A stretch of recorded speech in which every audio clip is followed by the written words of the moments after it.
You're watching NDTV Hindu.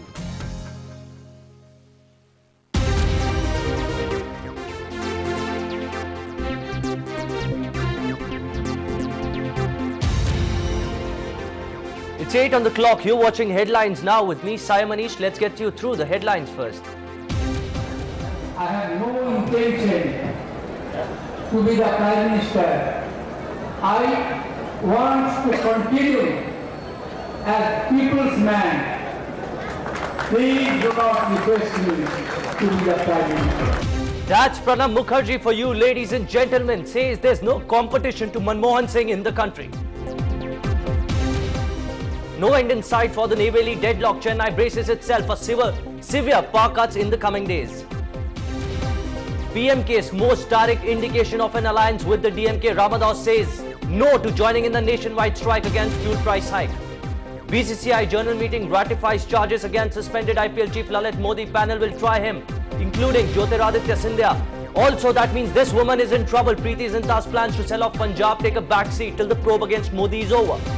And it's Battle Royale. Maradona's men take on the might of the Germans in a high-voltage encounter.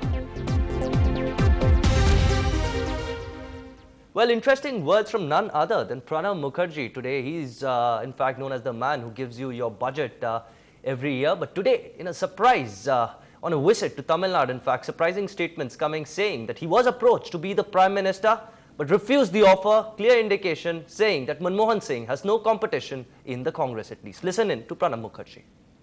Approach to D.K. Mukherjee to be the Prime Minister of India. I myself took the offer to him, but in the usual way he told me, Pranabji, I have never run after office. I have no intention to be the Prime Minister. I want to continue as people's man. Please do not request me to be the Prime Minister. Well, interesting there from none other than the Finance Minister himself, Pranab Mukherjee in Kumbakonam, speaking there. Some news from the state politics. In fact, till now, Ramadas and all his party men have been talking in cryptic language about a possible pre-poll alliance with the DMK, but in what is being viewed as the most direct indication of a possible tie-up. PMK's founder P. Ramadas has said that his party will not take part in the nationwide protest against the fuel price hike on July 5th. This effectively puts the PMK on the same platform as the Congress and other UPA allies, including the all-powerful DMK. Just to remind you, PMK leaders have had close to 4 rounds of talks with the DMK without revealing their alliance plans till now. And for more on this, we were earlier joined by our executive editor, Sanjay Pinto. Never moved by Dr. Ramdas. This is clearly an olive branch now emanating from the mango, the symbol of the PMK. The PMK does not want to be seen on any side opposing the DMK, the leader of the alliance in Tamil Nadu, and also in any way to antagonize the Congress. Clearly keeping their options open. We also do know that all indications are at least pointing to the fact that the DMDK, Captain Vijay may actually participate in that bandh against the fuel price hike on Monday, basically breaking bread with the AIADMK, MDMK and the left. So clearly the PMK also doesn't want to be seen in the company of the DMDK. So I think it's a calculated, clever move by Dr. Ramdas, and politically very, very significant in the run-up to the 2011 polls.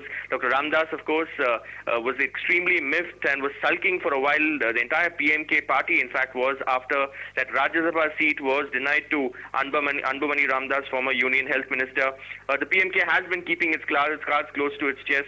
A series of meetings had taken place in Tindevanam, but no real decision was finally taken. Also, PMK leaders met Chief Minister Karunanidhi at his residence at least twice. So it seems that the PMK is slowly inching back to the DMK, will accept whatever deal is given to them, and this is one major indication at this stage. It's quite literally a game of cat and mouse actually between the PMK and the DMK. Only time will tell whether it's a pre-poll or a post-poll alliance. Now moving on, the threat of power cuts looms large in Chennai and other parts of Tamil Nadu as the indefinite strike of Neyveli Lignite Corporation. 16,000 odd regular workers enters the forte today. The workers have gone on a hunger strike, and in fact shops in Neyveli have shut down in support of the striking workers. They've been demonstrating since Wednesday last, demanding a wage revision. And in fact, news that we've just received a short while back is that even today, talks between the management and the workers have hit a dead end. Tomorrow, they will resume talks. That effectively jeopardizes power supply to the entire state of Tamil Nadu. Let's just remind you, 2,000 megawatts of power comes from the Neyveli Lignite Corporation's power plants. கடந்த 3 தினங்களாக வேலை நிறுத்தத்தில் ஈடுபட்டு கொண்டிருக்கிறோம். வேலை நிறுத்தத்தில் அனைத்து தொழிலாளர் ஊழியர்களும் பங்கேற்றுள்ளனர். நிர்வாகமானது தன்னுடைய ஆணவ போக்கை கடைபிடித்து வருகின்றது. தொழிலாளர் செய்கின்ற பணிகளை அதிகாரிகளை வைத்து செய்து வருகிறார்கள். இந்த உண்ணாவிரதமானது நிர்வாகம் தன்னுடைய போக்கை மாற்றிக்கொள்ளவில்லை என்றால் நாங்களும் எங்களுடைய போக்கை மாற்றிக்கொள்வதாக இல்லை. இது ஒரு காலவரையற்ற உண்ணாவிரதமாக இருக்கும் என்பதை இந்த நேரத்தில் கூறிக்கொள்கின்றோம்.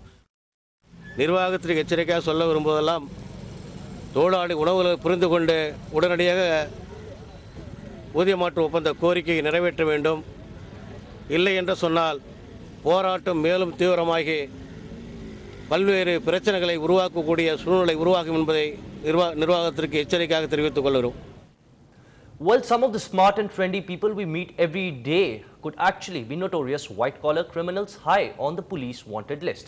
Police say the fast-changing social and economic scene around us is driving the educated and the skilled to commit these bloodless crimes. Do they look like thieves? Well, not really.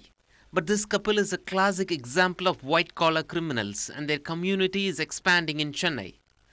Under arrest, these computer specialists offered investment plans in real estate ventures and swindled 80 lakh rupees from 10 men. This is the difference between blue-collar and white-collar crimes. Blue-collar crimes tends to be more obvious and thus attracts more active police attention, such as vandalism or shoplifting where physical property is involved. In contrast, white-collar employees can incorporate legitimate and criminal behavior, thus making themselves less obvious when committing the crime. Therefore, blue-collar crime will more often use physical force, whereas in the corporate world, the identification of a victim is less obvious. White-collar crimes are hard to crack, because the trail they may leave behind is invisible, unlike other crimes. The police say the desire for a sophisticated lifestyle creates the white-collar criminal. The victims are not always rich, but also ordinary people. The motive is always the same. Motive is greed or property or money, cash. It could be anything else. So the motive hasn't actually changed. It's the same. Maybe lifestyle has changed in the sense people want to live comfortably now. White-collar criminals are coming up in very large numbers. In fact, unfortunately, the media doesn't highlight that. The surge in white-collar criminals is worrying the police. The security services say they are under additional pressure, as banking operations, which are preferred targets, just don't care to step up their defenses. Chennai police is to hold a security briefing for banks this week. In Chennai, Salim for NDTV Hindu. Chennai witnessed yet another daylight robbery, this one bizarre. Some unidentified men in broad daylight attacked the employees of Pothys, the famous textile shop in T Nagar.